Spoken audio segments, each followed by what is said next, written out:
Hi everyone. आज जो है वर्क पावर एनर्जी का पार्ट 2 है, लेक्चर नंबर 2 है। और इस लेक्चर में हम लोग ये डिस्कस करेंगे कि पावर क्या होता है। ठीक है, तो पावर बेसिकली क्या होता है? रेट ऑफ डूइंग वर्क, है ना। जब रेट वर्क को हम क्या करते हैं, जब वर्क को हम टाइम के रेस्पेक्ट में क्या करते हैं, है ना, उसको समझते हैं तो उसको हम क्या बोलते हैं? पावर, है ना। जब हम काम को वर्क टाइम के रेस्पेक्ट में करें, जब वर्क को टाइम के रेस्पेक्ट में हम करते हैं तो उसको हम बोलते हैं पावर। ठीक है, फॉर एग्जाम्पल सपोज कि कोई एक बंदा है ना, कोई एक बंदा है, वो एक पर्टिकुलर काम को, है ना, एक बैग है,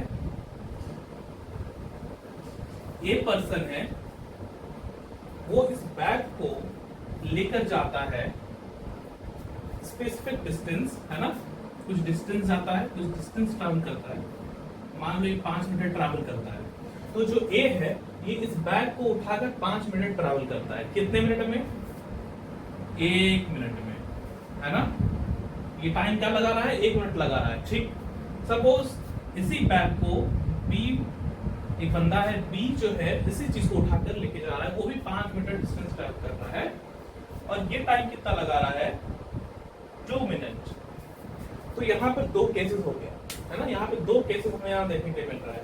तो दोनों केस में डिफरेंस किस चीज का है? वर्क तो दोनों सेम ही कर रहा है, सेम अमाउंट। जो बैग है उसका वेट होने वाला है वो सेम होने वाला है, जो दोनों डिस्टेंस ट्रैवल किया है वो भी सेम है। बट क्या डिफरेंस? क्या डिफरेंस है? टाइम का, है ना। ये 1 मिनट में इस काम को कर रहा है और ये 2 मिनट में इस काम को कर रहा है। तो अगर यहाँ पर हम समझेंगे कि क्या हो रहा है कि पावर किसके पास ज्यादा है, पावर किसके पास ज्यादा है, कौन जल्दी इस काम को कर ले रहा है। तो जो ए है वो इस काम को 1 मिनट में कर रहा है, और जो बी है इसी काम को 2 मिनट में कर रहा है। तो जिससे हम समझ सकते हैं जो पावर है वो ए के पास ज्यादा है। आगे समझते हैं इस चीज को। जो फोर्स का फॉर्मूला होता है ना, फोर्स का जो फॉर्मूला होता है वर्क डन बाय टाइम होता है ना। जो हम वर्क करते हैं उसको हम टाइम से नीचे में डिवाइड करते हैं, तो हमारा वहां से क्या हो जाता है? हमारा वहां से पावर आ जाता है। ठीक है, ये चीज यहाँ पे क्लियर है। तो जो वर्क पावर है हमारा, ये 2 फैक्टर्स पे डिपेंड करता है। पावर जो हमारा 2 फैक्टर्स पे डिपेंड करता है ना। पहला फैक्टर क्या है हमारा? जो पहला फैक्टर है वो हमारा क्या है? वर्क है।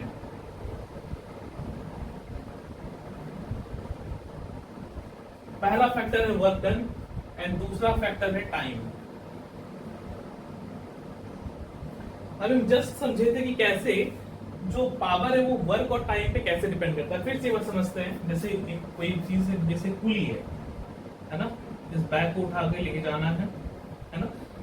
ये बैग है, समथिंग कुछ का वेट होगा 5 kg। अभी एक पुली है, वो इस बैग को उठाएगा और आगे की तरफ जाएगा और डिस्प्लेस करेगा कितना? 5 मीटर डिस्टेंस ट्रैवल करेगा। ठीक है, टाइम कितना लग रहा है उसको?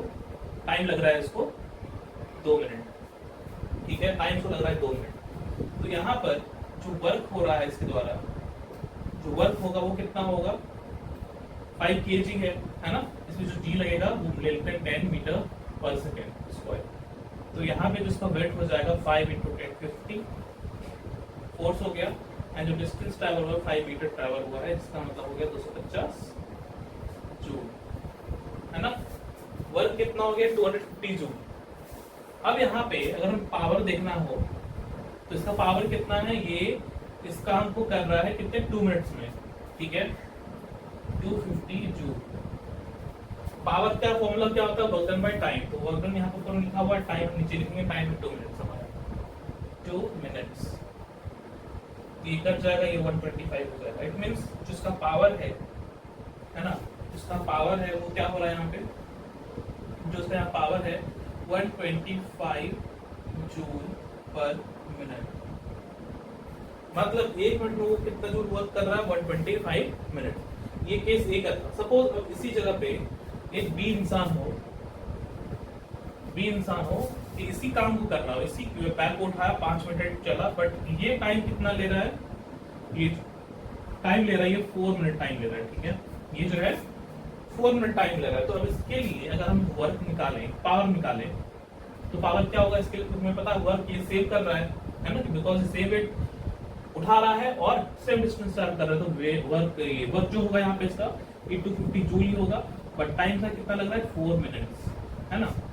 तो जब यहाँ पे इसको हम देखेंगे, कैलकुलेट करेंगे पावर इसका, है ना, तो हो जाएगा 4 6 r 24 102, है ना, 0.5 जूल पर मिनट। ठीक है, तो यहाँ पे क्या हो गया? इसके पास पावर कितना है? 62.5 जूल पर मिनट। यहाँ पे ये आ रहा है, ठीक है, कैलकुलेशन सही है ना। 20 के 2 4 8 9 10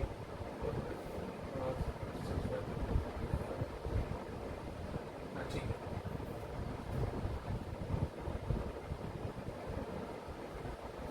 ठीक है, तो ये हो गया। तो यहाँ हम क्या डिफरेंस देखते हैं कि वर्क तो दोनों सेम कर रहा था, बट टाइम के डिफरेंस के कारण इसके पास पावर ज्यादा है, उसके पास पावर कम है। तो हम यहाँ पे ये चीज देख पा रहे हैं, जैसे जैसे टाइम अगर बढ़ रहा है किसी पर्टिकुलर काम को करने के लिए, अगर वर्क हमारा कांस्टेंट है, सेम है, बट टाइम में डिफरेंस आ रहा है, किसी का टाइम ज्यादा है, किसी का टाइम कम है, तो टाइम के बढ़ने से क्या हो रहा है? पावर डिक्रीज कर रहा है।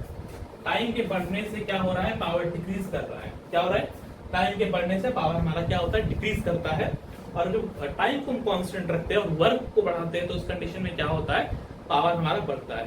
सो जो पावर है वो डायरेक्टली प्रोपोर्शनल होता है वर्क डन के, एंड इनडायरेक्टली इनवर्सली प्रोपोर्शनल होता है टाइम के। ठीक है, तो हमारा जो पावर है, इस चीज को हम यहां समझ लेंगे अच्छे से।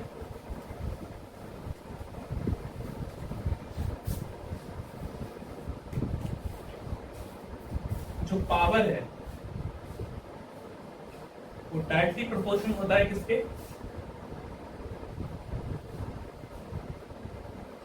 वर्क डन के। ठीक है, और पावर जो है इनवर्सली प्रोपोर्शनल होता है टाइम के। तो जहां डायरेक्ट रिलेशन हमें दिख रहा है ना, जहां डायरेक्ट रिलेशन हमें दिख रहा है, इट मींस अगर ये बढ़ेगा तो ये भी बढ़ने वाला है ना। अगर ये घटेगा तो ये भी क्या होगा? घटने वाला है। Direct relation. बट यहाँ पे ऐसा नहीं है। यहाँ पे ये है कि अगर एक बढ़ रहा है तो ये दूसरा क्या होगा? घटेगा। दूसरा घट रहा है तो ये क्या होगा? बढ़ेगा। ये ऐसा रिलेशन होता है। ठीक है, समझ आ गई बात? ये चीज यहाँ पर देख लो। अब देखते हैं यूनिट को। ठीक है, सर यूनिट क्या होता है? ऐसा जो होता है वॉट होता है ना। जो वॉट है यहाँ पे बेसिकली जो वॉट यहाँ पे लिखा हुआ है, तो हमें क्या पता है? पावर जो होता है that is work done by time. Work का जो ऐसा यूनिट होता है वो होता है जूल, और टाइम का ऐसा यूनिट होता है सेकेंड, है ना। तो जूल सेकेंड बर्स वर्क, इसी चीज को स्पेशल नाम दिया गया है वॉट। ठीक है, जो सीजीएस यूनिट होता है वो अर्ज पर सेकेंड होता है ना। सीजीएस यूनिट अर्ज पर सेकेंड होता है। एक वॉट में कितना अर्ज पर सेकेंड होता है? तो देखते हैं, 10 टू द पावर 7 होता है ना। 1 वॉट में 10 टू पावर 7 अर्ज पर सेकेंड होता है। देखते हैं इसको। ठीक है, ये चीज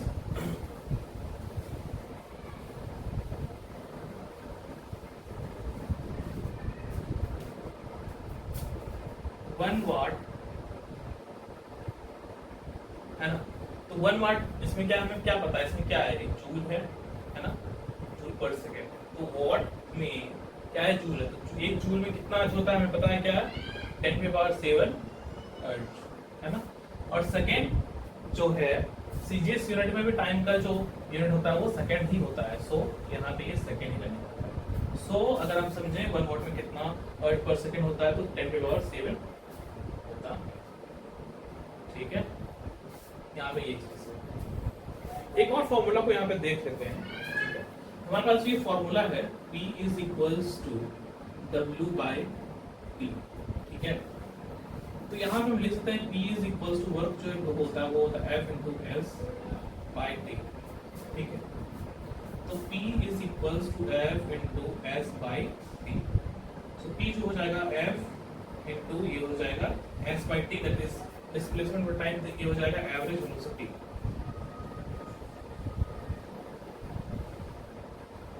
है ना। तो हम लिख सकते हैं power is equals to force into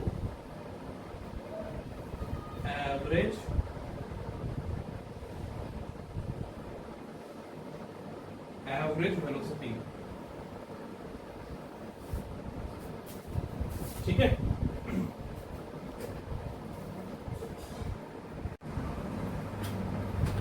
तो अब हम देखते हैं कि एनर्जी क्या होता है, ठीक है। तो एनर्जी बेसिकली होता है क्या है, कैपेसिटी टू डू वर्क, काम करने की क्षमता को हम एनर्जी बोलते हैं, ठीक है।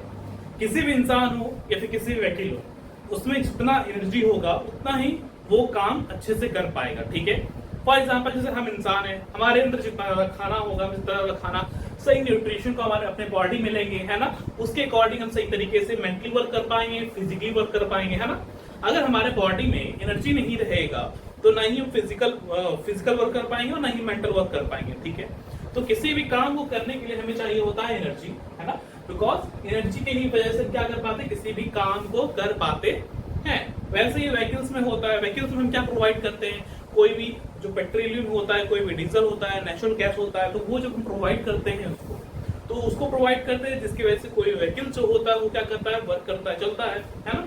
तो यहाँ पर हम क्या देख पा रहे हैं कि हर किसी चीज को, है ना, जो वर्क करता है तो उसको चाहिए होता है एनर्जी, ठीक है, जिससे वो क्या कर सके, वर्क कर सके।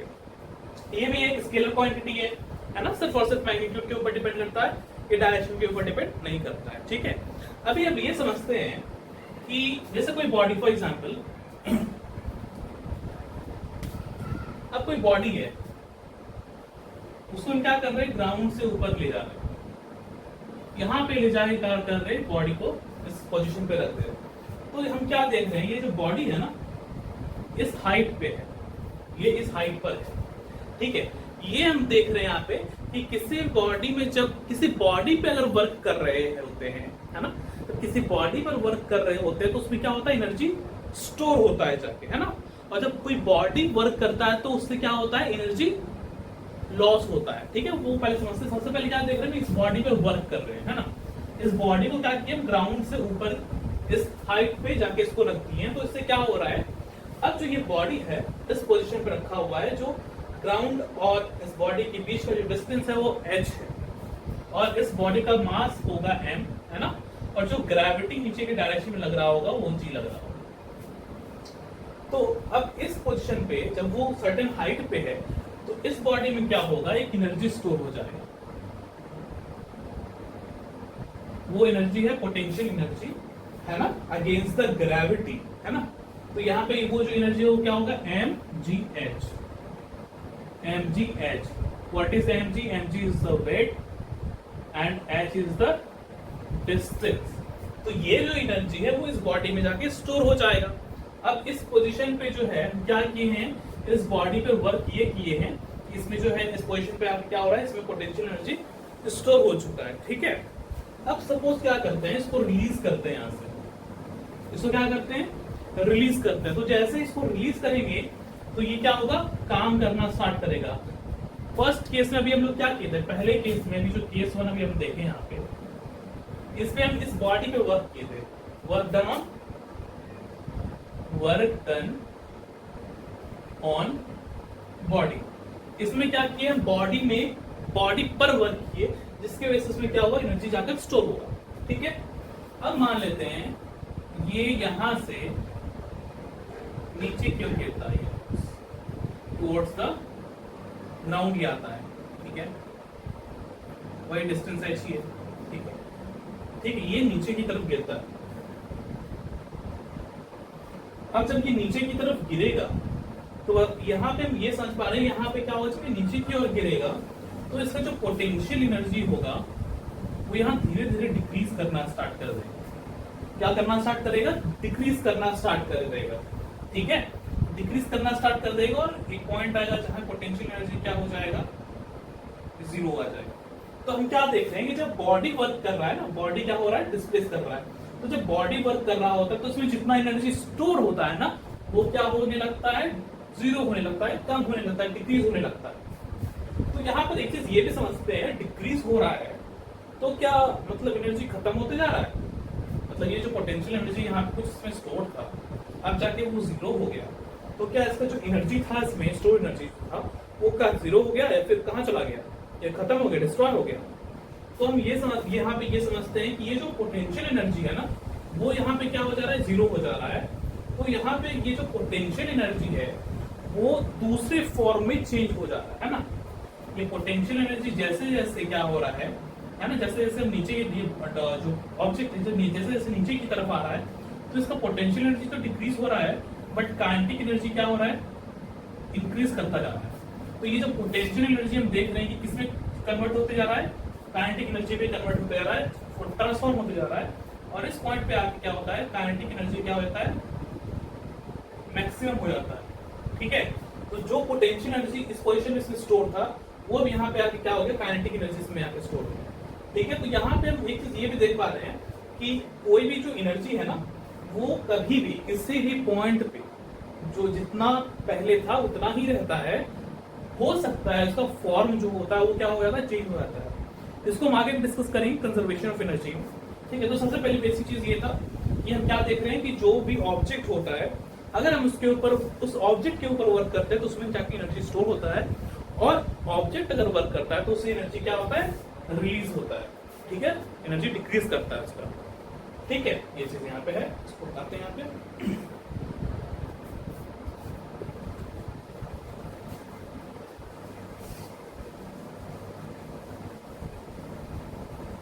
अब इसकी यूनिट्स को देख लेते हैं थोड़ा सा।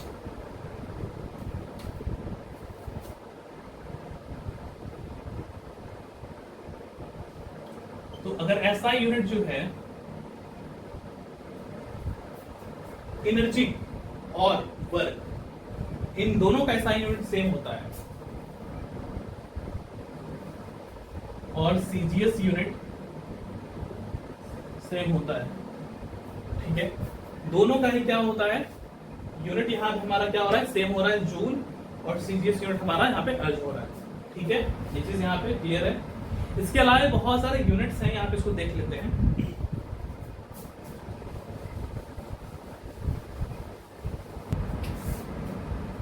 सो यहाँ पे देखते हैं kilowatt hour and watt hour. जो किलो वॉट आवर, पहले वॉट आवर को देखते हैं। तो जो वॉट आवर है, वॉट में कितना जूल हो जाएगा, वॉट इज इक्वल टू ले सकते हैं 1 जूल पर सेकेंड। ठीक है, और एक आवर अगर उसको सेकेंड में कन्वर्ट करें तो सेकेंड में कन्वर्ट करने के 3600 सेकेंड्स हो जाएगा। जो वॉट आवर है उसमें कितना हो जाएगा, 3600 है ना, 36 जूल हो जाएगा। ठीक है, और किलोवाट पर आवर यहाँ देखते हैं, किलोवाट आवर, यहाँ ये जो है ये यहाँ पे हमारा किलोवाट लिखा हुआ है, दैट इज 1000 जूल पर सेकेंड, और इनटू यहाँ पे हमारा आवर है तो 3600 सेकेंड्स।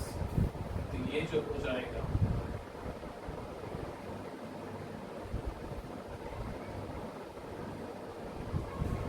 जूल हो जाएगा। इसको हम लोग बेसिकली क्या छोटा करके ऐसे भी लिख सकते हैं, 36 इंटू 10 पे पावर 5 जूल, या फिर 3.6 इंटू 10 पे पावर 6 जूल। ठीक है, ये चीज है। हम लोग के घर में जो है, जो एनर्जी कंज्यूम निकाला जाता है वो इसे निकाला जाता है किलोवाट आवर। ठीक है, इसे भी ये चीज हमारा यहाँ पे निकाला जाता है। इसके अंदर कुछ न्यूमेरिकल क्वेश्चंस को देख लेते हैं। ठीक है,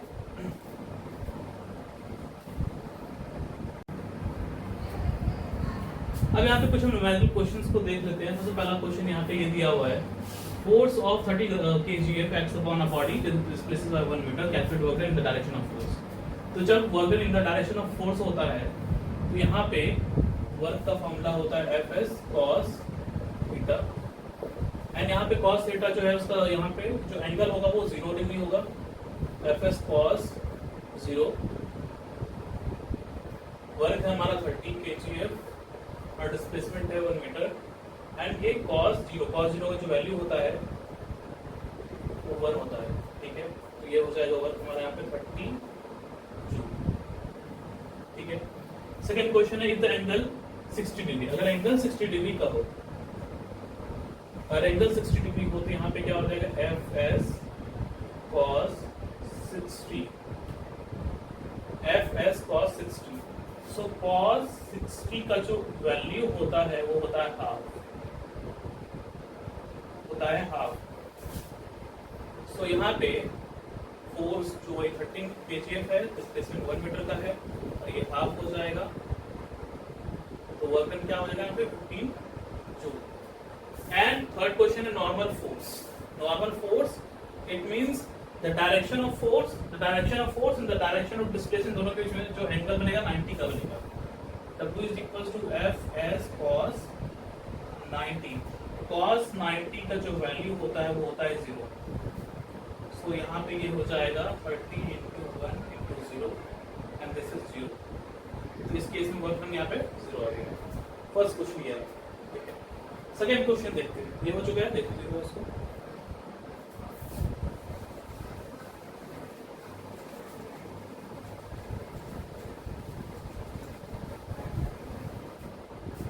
सेकंड क्वेश्चन ये है, body mass 40 kg with the top of the roof at, जो कि साइड पे है और फार साइड रहता है, वर्क डन क्या होगा रेंज ऑफ ग्रेविटी। तो वर्क डन क्या हो जाएगा यहाँ पे, है ना, फोर्स इनटू डिस्प्लेसमेंट यहाँ पे रखते हैं इसको, ठीक है। अब यहाँ पे क्या हो रहा है, बॉडी जो है क्या हो रहा है, ऊपर की तरफ जा रहा है, ठीक। मास कितना है 40 kg, ठीक है। तो मास 40 kg का इस केस में ग्रेविटी का वैल्यू दिया है, यहाँ पर 10 लेके चलेंगे। तो यहाँ पर जो वर्क होगा, वर्क जो F है वो हो जाता है force that is m into c into s। तो मास है 40 kg, ग्रेविटी 10 ले लेते हैं और कितना ये डिस्प्लेसमेंट हो रहा है 8 मीटर। सो ठीक है, तो जो वर्क होगा वो कितना आएगा 3200, ठीक है। उसके बाद नेक्स्ट क्वेश्चन है, पावर पूछा है सेकंड क्वेश्चन। पावर क्या होता है, पावर हो जाएगा W/T। तो वर्क यहाँ पे कितना है 3200 जूल बाय टाइम कितना है 8 सेकेंड। 8 4 जा 32 400, दैट इज 400 वॉट, है ना। पावर आ गया है 400 वॉट, ठीक है। थर्ड नंबर देखते हैं।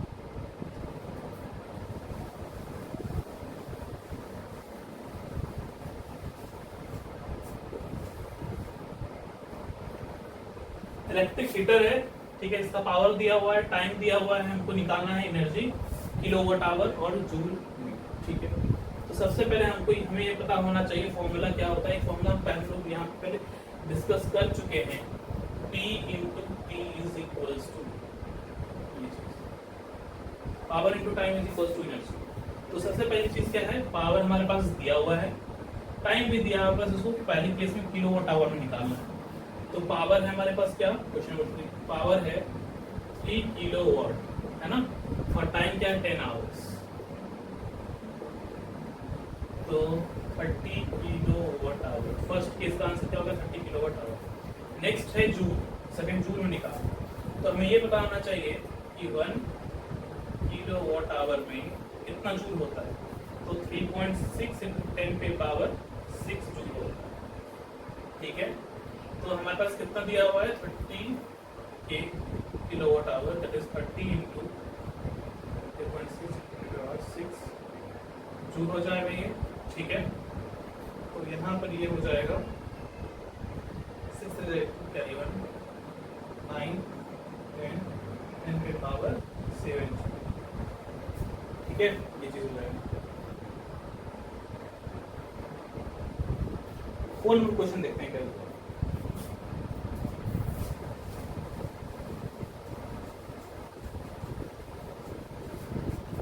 4 नंबर क्वेश्चन है, power of motor is 40 kilowatt. और हमारे पास कितना है,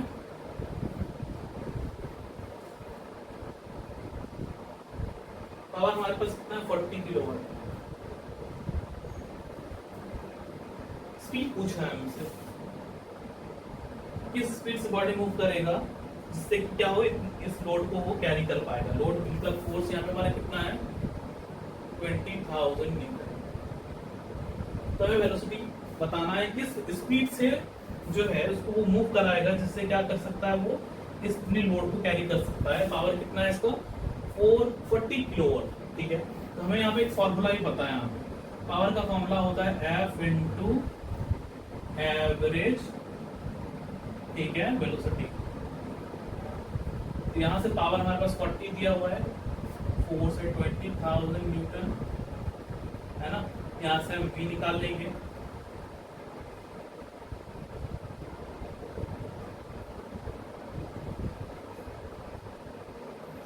तो ये कितना आ रहा है 1/500, है ना, 1/500 मीटर पर सेकेंड वेलोसिटी आ रहा है। तो इसको अगर हम लिखना चाहें तो 0.2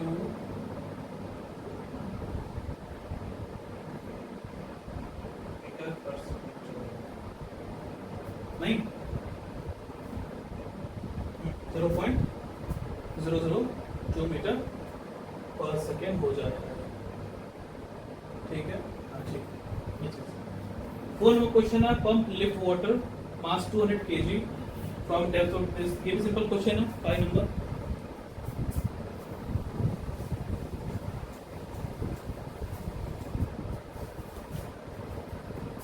मास है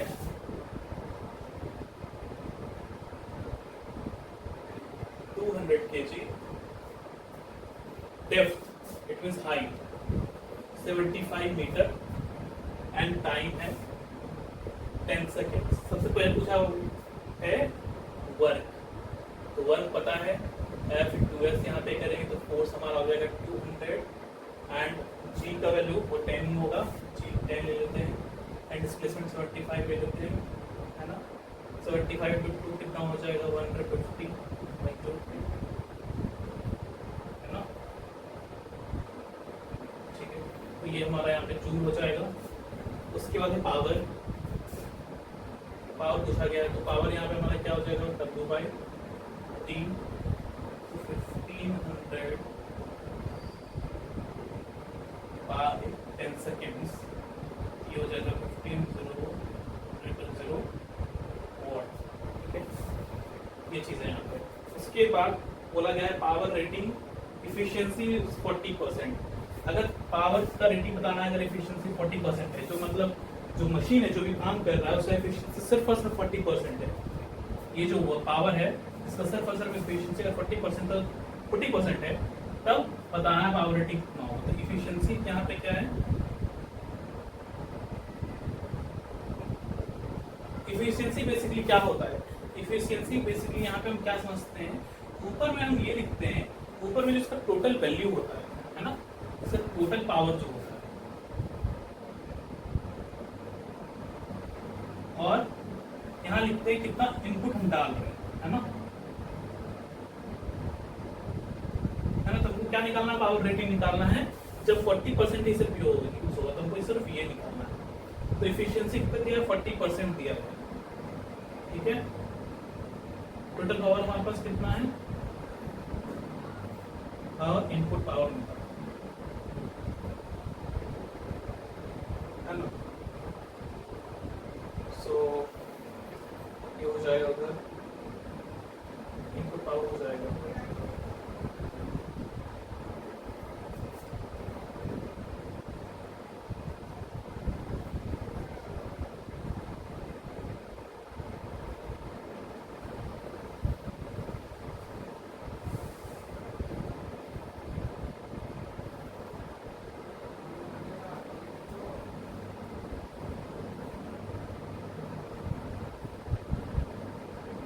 इनपुट पावर कितना होगा 37,500 हो जाएगा इसका इनपुट। ठीक है।